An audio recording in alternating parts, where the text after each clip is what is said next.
அக்கினிமயமான நாவுகளை பற்றிய தியானம். நாள் 37. எதிரியின் யுக்தி. பிலிப்பியர் 3 வசனம் 3.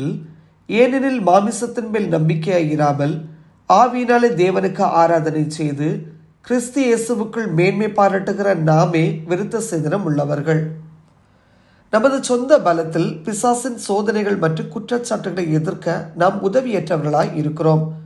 குற்றச்சாட்டுபவர்களின் இரக்கமற்ற தாக்குதல்களுக்கு ஆளாகும் போது தேவனின் பிள்ளைகள் பெரும்பாலும் குழப்பமடைந்து முடங்கி போய் விரக்திக்கு ஆளாகிறார்கள். இருப்பினும் நீங்கள் பலியாக வேண்டியதில்லை, நீங்கள் வெற்றியாளராக முடியும். பிசாசுக்கும் அவருடைய ராஜ்யத்தில் இருக்கும் தீய சக்திகளுக்கு எதிராக ஆன்மீக போரை நடத்த வேதாகம அறிவு நமக்கு உதவும். நம் கண்களுக்கு தெரியாத சக்திகளுக்கு எதிராக போராடுவதால் நாம் நமது போர்களை விசுவாசத்தால் நடத்த வேண்டும், பார்வையால் அல்ல. நாம் நமது சொந்த பலத்தில் எதிர்த்து போராட முடியாது. எதிரியுடனான நமது போர்களின் நமது சொந்த வளங்களையோ, அதாவது நம்முடைய சொந்த பலத்தினால் அல்ல, பரிசுத்த ஆவியின் வல்லமையை நம்பியிருக்க வேண்டும் என்பதை நாம் நினைவில் கொள்ள வேண்டும். அப்போஸ்தலனாகிய பேதுரு இந்த பாடத்தை கடினமான வழியில் கற்றுக்கொண்டார். தன்னம்பிக்கை அவரை கிறிஸ்துவுக்காக மரிக்கும் விருப்பத்தை அறிவிக்க தூண்டியது. ஆனால் கர்த்தர் அவரை எச்சரித்தார். பின்னும் கர்த்தர் லூக்கா 22 வசனம் 31-32 சீமோனே சீமோனே, இதோ கோதுமை சுளையினால் புடைக்கிறது போல சாத்தான் உங்களை புடைக்கிறதுக்கு உத்தரவை கேட்டுக்கொண்டான். நானோ உன் விசுவாசம் ஒளிந்து போகாதபடிக்கு உனக்காக வேண்டிக் கொண்டேன். நீ குணப்பட்ட பின்பு உன் சகோதரரை ஸ்திரப்படுத்து என்றார். கிறிஸ்துவுக்கு உண்மையாக இருப்பதற்கான தனது சொந்த திறன்களில் பேதுருவுக்கு இருந்த கண்மூடித்தனமானது பிசாசு அவனை வீழ்த்துவதற்கான கதவை திறந்தது. இயேசு பேதுருவிடம் பிசாசின் திட்டத்தை முன்னரே சொல்லி அவனுக்காக பரிந்து பேசுவதாக உறுதியளித்தார். பேதுருவின் தோல்விகளும் பிசாசின் அடுத்தடுத்த குற்றச்சாட்டுகளும் பேதுருவை கோதுமை சுளையினால் புடைக்கிறது போல புடைத்து அவரை குழப்பி மன உளைச்சலுக்கு ஆளாக்கி நம்பிக்கை இழக்கும்படி செய்தது. ஆனால் இயேசுவின் ஜெபங்கள் அவனை தாங்கினது. பேதுரு பயத்தில் தனது தேவனை 3 முறை மறுதலித்தாலும் அவன் மனம் திரும்பினான். மேலும் கிறிஸ்துவுடனான அவனது உறவு மீட்டெடுக்கப்பட்டது. இயேசுவின் பரிந்துரையின் காரணமாக பேதுருவின் நம்பிக்கை தோல்வியடையவில்லை. அதேபோல் நம்முடைய பாவங்களும் தோல்விகளும் சாத்தானின் குற்றச்சாட்டுகளுக்கு நம்மை பாதிக்கக்கூடியதாக ஆக்குகிறது. ஆனால் நமக்காக கிறிஸ்துவின் ஜெபங்கள் உள்ளன. ரோமர் 8 வசனம் 34 கிறிஸ்து தேவனுடைய வலது பரிசத்தில் இருக்கிறார், அவர் நமக்காக பரிந்து பேசுகிறார்.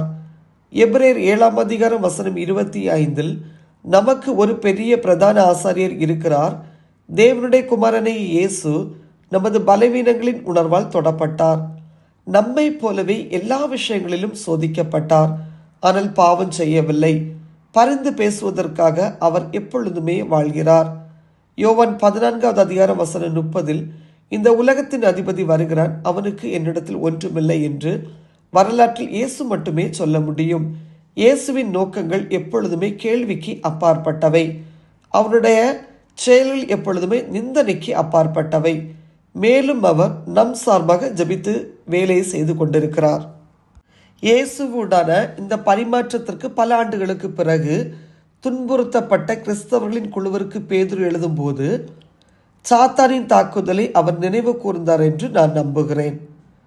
தங்கள் விசுவாசத்தை பற்றி கொள்ள அவர்களை ஊக்குவிக்க விரும்பிய அவர் பிசாசை ஒரு சிங்கத்தை போல சுற்றி திரியும், அதாவது வேட்டையாடி திரியும் எதிரி என்று அழைத்தார். யாரையாவது விழுங்கலாம் என்று தேடி விசுவாசிகளை எச்சரித்தார். சாத்தானின் பிடியில் அசைக்கப்படுவதன் அர்த்தம் என்ன என்பதை பேதுரு தனிப்பட்ட அனுபவத்தின் மூலம் அறிந்திருந்தார். நம்முடைய பலம் கிறிஸ்துவில் இருக்கிறது என்பதை உணர்ந்தால் மட்டுமே தன்னம்பிக்கை ஒரு உன்னதமான பண்பு. நம் தேவனுக்கு முன்பாக கிறிஸ்துவின் நீதியின் அடிப்படையில் நிற்க வேண்டும், நம்முடைய சொந்த நீதியின் அடிப்படையில் அல்ல. பிலிப்பியர் 3 வசனம் 3 ஏனெனில் நாம் ஆவியினாலே தேவனுக்கு ஆராதனை செய்து கிறிஸ்து இயேசுவுக்குள் மேன்மை பாராட்டுகிற மாமிசத்தின் மேல் நம்பிக்கையாயிராமல். கடவுளின் பிள்ளைகளை விழுங்குவதற்கு சாத்தானுக்கு அதிகாரம் வழங்கப்படவில்லை. ஆனால் நாம் கவனித்து ஜெபிக்காவிட்டால் அவனுடைய நோக்கங்களை சேவிக்கும்படி அவன் நம்மை ஆதிக்கம் செலுத்த முடியும். அவன் ஒரு இரக்கமற்ற அசுரன். அவன் குறிக்கோள் நம்மை தோற்கடித்து அழிப்பதாகும்.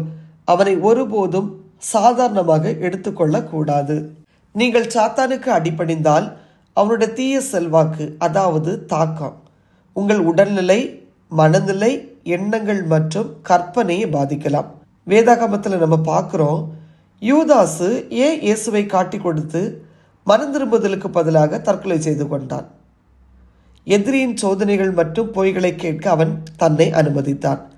வேதாகமம் நமக்கு சொல்லுகிறது, யூதாசுக்குள் சாத்தான் புகுந்தான். 12 ஒருவனாகிய அவன் பிரதான ஆசாரியர்களிடத்திலும் சேனை தலைவர்களிடத்திலும் போய் அவரை காட்டி கொடுக்கும் வகையை குறித்து அவர்களோடு ஆலோசனை பண்ணினான்.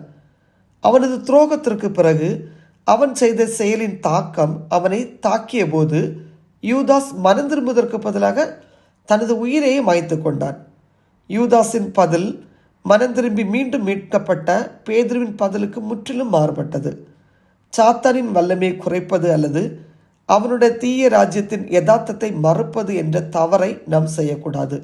ஆனால் பிசாசின் கண்டனத்தில் விழுந்து நம்முடைய பரலோக தகப்பின் மீது விசுவாசத்தையும் நம்பிக்கையும் இழக்கும் தவறை நாம் தவிர்க்க வேண்டும்.